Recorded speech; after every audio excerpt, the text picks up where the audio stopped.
সবাইকে আজকে আমি গিয়েছিলাম গাজীপুরের ফাউকাল বটতলাতে। গতকাল ছিল ফ্রাইডে আর প্ল্যান ছিল নুহাসপল্লী যাওয়ার, বাট অনেক বেশি লেট হয়ে যাওয়ার কারণে নুহাসপল্লীতে যেতে পারিনি। তো বাসায় বসে অনেক বেশি বোর হচ্ছিলাম, তো হঠাৎ করে ফোনে স্ক্রল করতে করতে ফাউকাল বটতলার একটা ভিডিও আমি পাই। ভিডিও দেখার সাথে সাথে আমি রেডি হয়ে আমার পার্টনারকে নিয়ে বের হয়ে পড়ি। তো শিববাড়ি মোড় থেকে আমরা একটা রিক্সা নিয়ে ফাউকালের উদ্দেশ্যে রওনা করি। ফ্রাইডে থাকার কারণে রাস্তায় অনেক বেশি জ্যাম ছিল, আর নর্মালি ফ্রাইডে ছাড়াও শিববাড়ি মোড়ে আমরা সবসময় অনেক বেশি জ্যাম পাই। আমাদের মোটামুটি 20 মিনিটের মতো সময় লেগে যায় ফাউকাল বটতলাতে আসতে। আপনারা যারা দিনের বেলাতে আসবেন তারা খুবই সুন্দর রাস্তার চারিপাশে মনোমুগ্ধকর ভিউ এনজয় করতে পারবেন। এটা আমি সন্ধ্যার সময় আসার কারণে খুব বেশি এনজয় করতে পারিনি, বাট তারপরেও আমার অনেক বেশি ভালো লেগেছে এখানে আসার পরে। কিন্তু আপনারা সবাই চেষ্টা করবেন অন্যান্য দিনগুলোতে আসতে, কারণ ফ্রাইডে তো অনেক বেশি ভিড় থাকে। ফাউকালে ঢোকার পরে দেখি অনেক বেশি ভিড়, বসার পর্যন্ত কোনো জায়গা নেই। তো ফার্স্টে আমরা যে ফুড কোর্টটা দেখি ডিসিশন নেই যে ওখানে যেয়ে বসবো। এখান থেকে বের হয়ে আমি মাত্র 2 মিনিট হেঁটে ওই ফুড কোর্টটাতে যাই। তো গাজীপুরের মধ্যে যারা আছেন তাদেরকে আমি সাজেস্ট করবো একবার হলেও এই জায়গাটাতে আসা উচিত। শীতের সময় এই জায়গাগুলোতে আসলে এখান থেকে আর বাসায় যাওয়ার কোনো ইচ্ছাই থাকবে না, অন্তত আমার তো থাকবেই না। ছুটির দিনে একটু রিফ্রেশমেন্টের জন্য আপনারা আপনাদের ফ্যামিলি বা ফ্রেন্ডসদেরকে নিয়ে এখানে আসতে পারেন। ভিডিওতে দেখে আমি যতটুকু বুঝলাম সবাই এখানে লাইভ পিৎজা, লাইভ কাবাব, লুচি, চা, ফুচকা মানে এই টাইপের খাবার খেতে আসে। আমিও চাইছিলাম এগুলোই ট্রাই করতে, বাট ওখানে যে আমার মুড সুইং হয়ে যায়। আমি বারবিকিউ চিকেন উইংস আর একটা ফুচকা অর্ডার করি। খাবার আসতে মোটামুটি 20 মিনিটের মতো সময় লাগবে। তো আমি টাইম পাসের জন্য চারপাশটা একটু ঘুরি, দোলনায় দোল খাই, এগুলো করেই চেষ্টা করতেছিলাম টাইমটা পাস করার জন্য।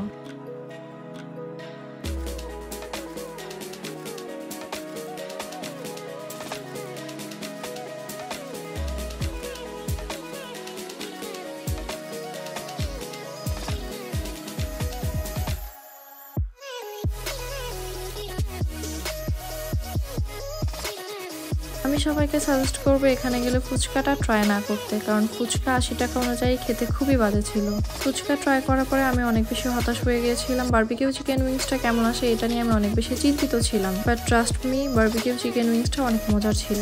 বারবিকিউ চিকেন উইংসের প্রাইস ছিল 200 টাকা। এটা সাইজও অনেক ভালো ছিল আর খেতে খুবই টেস্টি ছিল। স্মোকি একটা ফ্লেভার, পুরোপুরি ঝাল মিষ্টি, মানে খুবই মজাদার ছিল বারবিকিউ চিকেন উইংসটা। ভিডিও এডিট করতে বসে আমার জামাইয়ের উইংস খাওয়া দেখে এখন আমার আবার ইচ্ছা করতেছে উইংস খাইতে। খাবারগুলো আমি অর্ডার করেছিলাম বেটার চয়েস ফুড কোর্ট থেকে।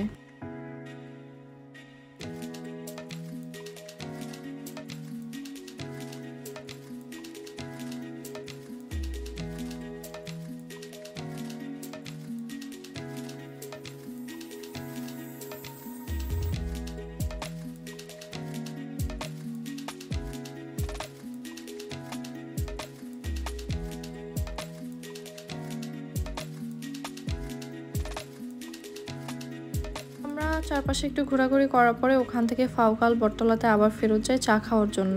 এখানে এই কুড়েঘর নামক স্টলটাতে আপনারা খুবই মজার একটা দুধ চা পেয়ে যাবেন। এটা ট্রাস্ট মি অনেক মজার ছিল। এখানে অনেকগুলো বইও রাখা ছিল, আপনারা চাইলে চায়ের সাথে বইও পড়তে পারবেন। যারা বই লাভার আছেন তারা অবশ্যই এখান থেকে চায়ের পাশাপাশি বইও পড়তে পারবেন।